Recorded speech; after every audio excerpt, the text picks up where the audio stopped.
1 week now from being able to go to a And I'm already set for next week, too. down in Texas. Yep. Getting there. We 1 week away. This is, of course, the Ravens week. We're going to Baltimore, but next week we'll be going to Houston. And when we're in Houston, you got to go to the local Central Market that's owned by HEB. And we got Greener Pastures chicken in there. Make sure y'all go check it out. It is very, very tasty. They live a happy life, and I think you can taste that in the product for sure. Is it pre-cooked or we gotta buy it cooked? Yeah, you gotta. It's just regular chicken. It's just regular chicken. You gotta buy it. You gotta buy it and cook it. But maybe maybe we can set some up at the Central Market though, and have like some tasting for you guys. I get with the guys and get the guys over at Central Market. Yeah, I make sure. I get with the guys today. As a matter of fact, I get with the guys at Central Market and get with the guys at Greener Pastures to see if we can have some samples at all of those Central Markets. I think it's 2 Central Markets in Houston, so we'll make sure that they have some Greener Pastures chicken already cooked, because we're gonna have a lot of Bills fans, coming out there, and they're not gonna have a oven or a stove to cook it up. So I make sure I have some samples for you guys. I get on that today. That was a good point. Lamar is an issue trying to contain in the run game. Derrick Henry is as well. It's separate, they're an issue. And now they're together. What kind of challenge does that present? I think you just said it. Derrick Henry and Lamar Jackson on the same team, and each and every week. I remember watching the very first game when they played the Kansas City Chiefs, and that first drive, it just looked scary. I just say that, just keeping it 100. It just looks scary with the type of offensive line that they have, and you got Derrick Henry back there, and Lamar Jackson always has the threat to take the ball and run it. And I think on that very first drive with the Chiefs, they ran 6 or 7 plays, all runs, and it was straight down the field and into the end zone. And I remember watching the game on TV, and I was like, this is going to be a problem. And it has been. It has been throughout 4 weeks of the season. You can't sit here and say it's not. And that's something that we definitely got to have on the top of the priority. Derrick Henry is his own monster in itself. I trained with Derrick Henry in the offseason at Sanders Fit in Dallas. So I know what type of guy he is. I know what type of special player he is. And Lamar Jackson, everybody knows about Lamar Jackson, league MVP, one of the most dynamic players that ever play in this game. Not just quarterback. You can't even just put him in a box as a quarterback. He's greater than that. One of the most dynamic players to ever play this game, and he can throw the ball too. So both of those guys present unique challenges. And then you got Zay Flowers. He can take a 2-yard screen to the end zone. They got a succession of tight ends and utility players too. Ricard and Likely and Mark Andrews, when he gets rolling, they have a really tough offense. And what we've been doing here with the Buffalo Bills is just keeping it simple and just playing our game. Not really just focusing in on the results. Just going in and playing football, keeping it simple, keeping the expectations down, and just playing our game. And that's been working for us, and that's the type of mindset that we're bringing to this game as well. You go back to the offseason, you lost Micah Jordan, preseason losing that. TB and Taryn go out pretty early in the year. That's 4 guys that are all pros, and TB maybe could have been last year. That's a heck of a lot of talent to not have in the lineup. But 3 weeks in, you're top 8 in yards allowed and points allowed. So how has this defense continued to function at that high of a level despite those losses? Yeah, losing those guys is a huge blow. Like you can't make up for those guys. You can't fill in those voids. But what they've done here with the Buffalo Bills, they've done a really good job of recruiting their type of player. They have a specific type of player that they like to recruit here from a front office standpoint, and that's regardless of what position they play. And they've done a real good job from a front office standpoint of getting their type of guys in here. And then the coaches that we have done a really good job of teaching these guys and really teaching the game.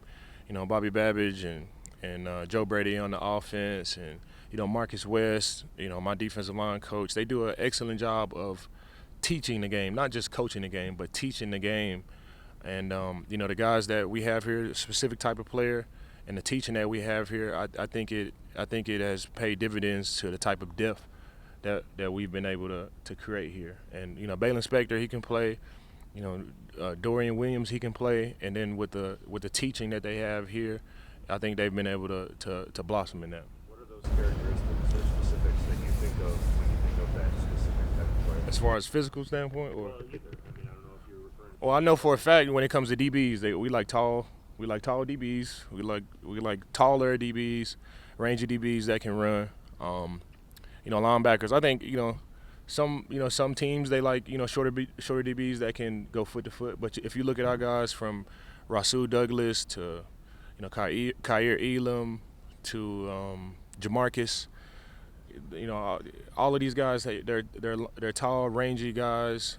Christian Benford, taller DBs that can still play the foot to foot game with all of these quick wide receivers, but jump balls in the air they can play those as well. And when it comes to linebackers, of course you want guys that can come down and hit. That's just prototypical linebacker. You want tough guys in the middle, tough, smart guys that can come down and hit.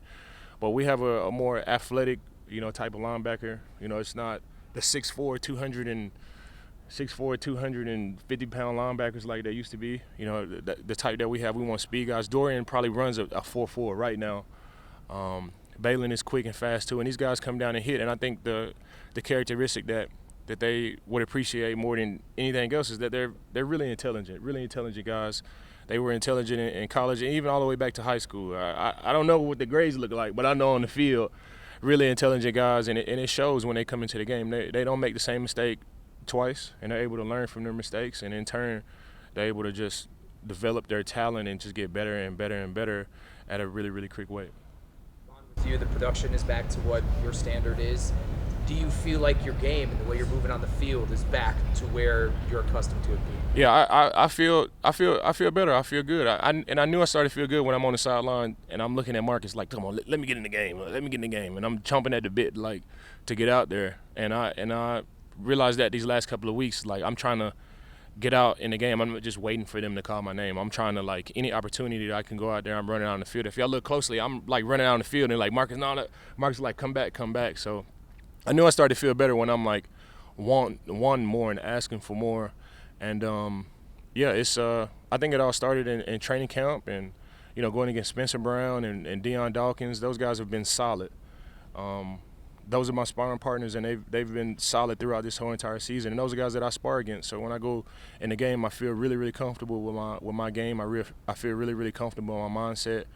And last year, I was just I would go into games like, hey, like my karma's good. Like, just let me, I'm talking to God, like, just let me get a sack, please. I'm hoping for a sack. Just let a sack fall into my laps. Because, I got 126 and a half sacks, and some just fall into your lap. So I was hoping for something to fall into my lap last year. And this year it's just like I just need to be out there to just make it happen. So I think with the health of with my health and the way I'm feeling, I think it's really just playing into my confidence and to my mindset.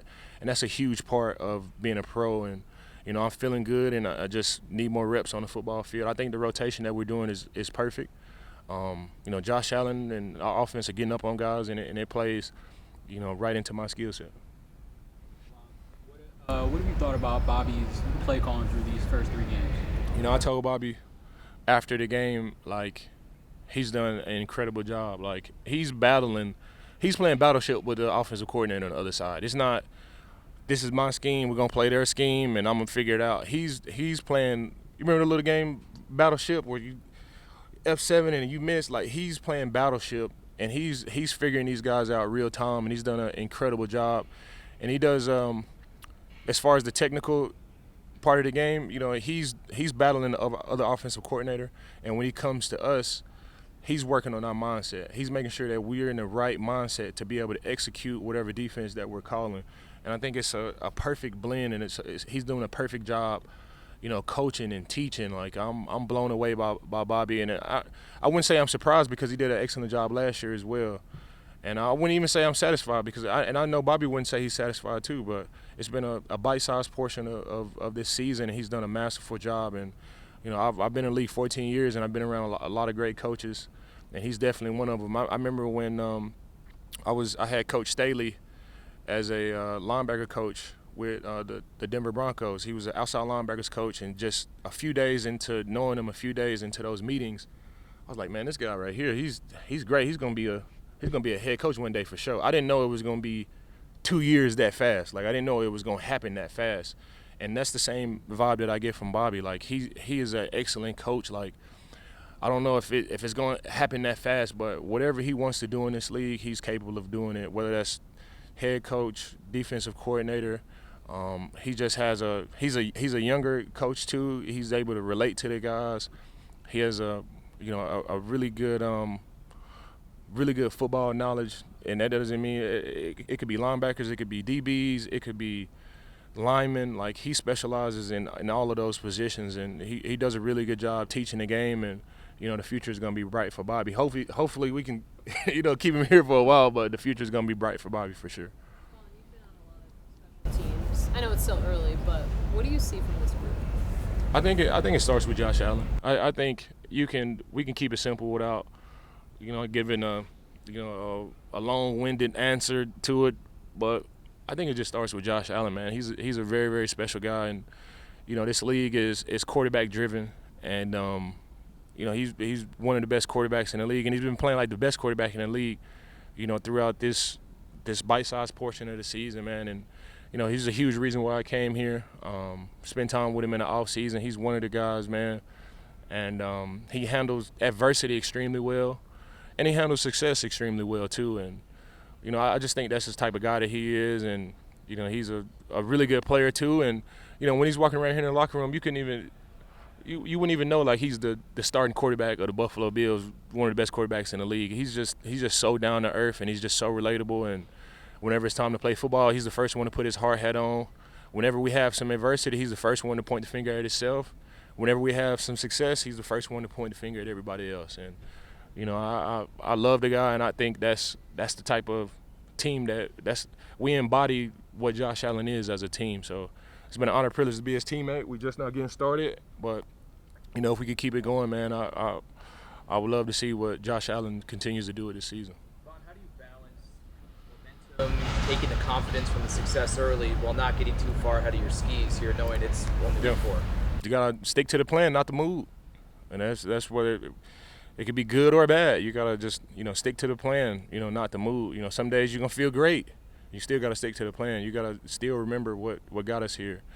You gotta still remember, when the reporter told Josh, like, we don't have a Super Bowl offense, and he was just like, okay, you gotta still remember all of that stuff and just use it as fuel. And for me, I still gotta remember, the tough days, going out there on 1.5 legs, and all of the whispers and the rumors that were said about me. Can I still play? No matter how much success, I still use that as a base for my motivation. And it's not to prove anything to anybody else, it's just to prove it to myself. And we got a lot of guys with those type of individual stories on this team, and it's working perfectly for us right now. And at some point we're gonna run into some adversity, like all teams do, and we already have ran into adversity. But at some point, we're going to run into real adversity, and it's going to show the type of team that we have, and I'm excited for that because we have a really good team with a really good mindset. Got a lot of leaders on this team, and we're just going to continue to do what we do and take it one play at a time, one game at a time, and just keep it simple and just manage the expectations. Here in Buffalo, the expectations get real big, real fast. If you look at these banners, we got 4 AFC championships and 4 Super Bowls that we went to and we lost, and the whole Bills Mafia is just waiting for a Super Bowl here, but we got to manage those expectations. Just keep it small and just continue to play our game, and that's what's been working for us for sure. Thanks, guys.